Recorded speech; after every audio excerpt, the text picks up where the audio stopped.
താങ്കളുടെ ഫേസ്ബുക്ക് താങ്കൾ തന്നെയാണോ നിയന്ത്രിക്കുന്നത്? തീർച്ചയായിട്ടും. താങ്കളുടെ ഫേസ്ബുക്കിൽ വളരെ ഹിറ്റായ 1-2 പോസ്റ്റുകൾ അത് മറ്റൊരാൾ ഇതിനു മുൻപ് പോസ്റ്റ് ചെയ്തതാണ് എന്ന് ഒരു വെളിപ്പെടുത്തൽ വന്നിട്ടുണ്ട്. എന്താണ് താങ്കൾക്ക് പറയുന്നത്? അതിനോടൊന്നും ഞാൻ യോജിക്കുന്നില്ല. അത് ഞാൻ തന്നെയാണ് അത് പോസ്റ്റ് ചെയ്തിട്ടുള്ളത്. സ്വാഭാവികമായിട്ട് ഈ പറയുന്ന കാര്യങ്ങളിൽ സമാനതകളുണ്ടാകും.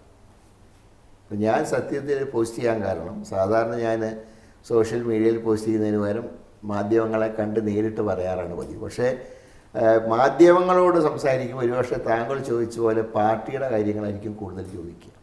ഇപ്പോൾ പിറ്റേ ദിവസം വാർത്ത വരുന്നത് പാർട്ടിയുടെ ആഭ്യന്തര കാര്യമായിരിക്കും. അപ്പോൾ ഈ പറയാൻ ഉദ്ദേശിച്ച കാര്യങ്ങൾ മെയിൻ സബ്ജക്റ്റിൽ നിന്ന് ശ്രദ്ധ വേർപെട്ടു പോകുന്നുള്ളത് കൊണ്ടാണ് ഞാൻ ഈ രീതിയിൽ പ്രതികരിക്കാൻ കാരണം. സ്വാഭാവികമായിട്ട് ഇങ്ങനെ ചിന്തിക്കുന്ന ഒരുപാട് ആളുകളുണ്ട്. അപ്പോൾ ഞാൻ ഉദ്ദേശിച്ചൊന്നുമല്ല. ഞാൻ പറഞ്ഞത് ഇപ്പോൾ BJPക്കാർ പറയുന്നത് അവർ മിസ് കോൾ അടിച്ച് 10 കോടി വോട്ടർമാരെ 10 കോടി ആൾക്കാരെ ചേർത്തു എന്നാണ്. അപ്പോൾ ഞാൻ പറഞ്ഞു ഏതാണ്ട് നമ്മുടെ ഏകദേശം ശരാശരി ജനസംഖ്യ 132 കോടിയാണ്.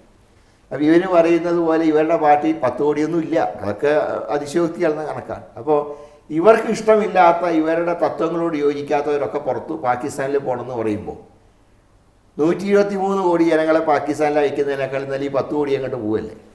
അതാ ഞാൻ പറഞ്ഞതിൻ്റെ അർത്ഥം. അങ്ങനെ സമാനമായി ചിന്തിക്കുന്നവർ മുൻകാലങ്ങളിലൊക്കെ ഫേസ്ബുക്കിൽ പോസ്റ്റ് ചെയ്തിട്ടുണ്ടാവാം.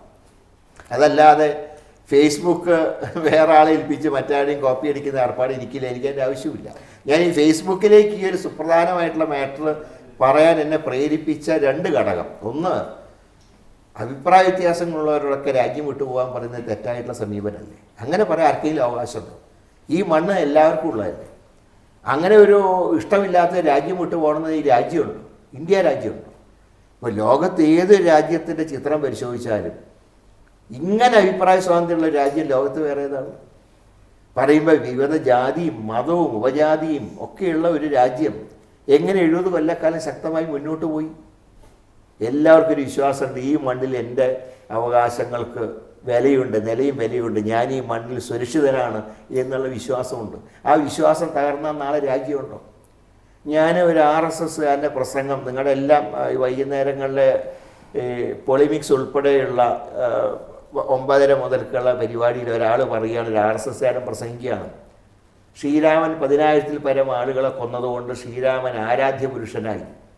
10,000 പേരെ ആളെ കൊന്ന ശ്രീകൃഷ്ണൻ ആരാധ്യ പുരുഷനായതുപോലെ 4,000 പേരെ കൊന്ന മോഡിയും ആരാധ്യ പുരുഷനാണെന്നൊക്കെ പറഞ്ഞാൽ ഇതൊക്കെ ഇന്ത്യയെ പോലത്തെ ഒരു സംസ്ഥാനത്ത്, ഈ രാജ്യത്ത് വകവെച്ചു കൊടുക്കാൻ പറ്റുമോ? അങ്ങനെ ഒരു സാഹചര്യത്തിലാണ് ഇതിനെ ശക്തമായി പ്രതികരിക്കുന്നത്. ഒരു കോൺഗ്രസ്സുകാരനായ ഒരു ഇന്ത്യക്കാരനായിട്ടുള്ള എൻ്റെ ചുമതലയാണ്. മാർക്സിസ്റ്റ് പാർട്ടിയുടെ അഭിപ്രായ വ്യത്യാസമുണ്ട്. പക്ഷേ അവർ ഈ രാജ്യത്തുള്ളവരല്ലേ? കമ്മ്യൂണിസ്റ്റുകാരനും കമലും എല്ലാവരും രാജ്യം വിട്ടുപോകണം, ഞങ്ങളുടെ പരിവാർ അജണ്ടയാണ് ഈ രാജ്യത്തെന്ന് പറഞ്ഞാൽ രാജ്യം ഉണ്ടാവും. അതുകൊണ്ട് ശക്തമായി ഞാൻ പ്രതികരിച്ചതാണ്. അത് ശരിയാണെന്ന് ഞാൻ വിശ്വസിക്കുന്നു. ആ വിശ്വാസം ഇനി ഭാവിയിൽ ഇതുപോലുള്ള രാജ്യത്തിൻ്റെ ഐക്യത്തിനെ തകർക്കുന്ന പ്രസ്താവനകൾ ഏത് ഭാഗത്ത് നിന്ന് വന്നാലും ശരി, ശക്തമായ എൻ്റെ അഭിപ്രായം ഞാൻ പറയും.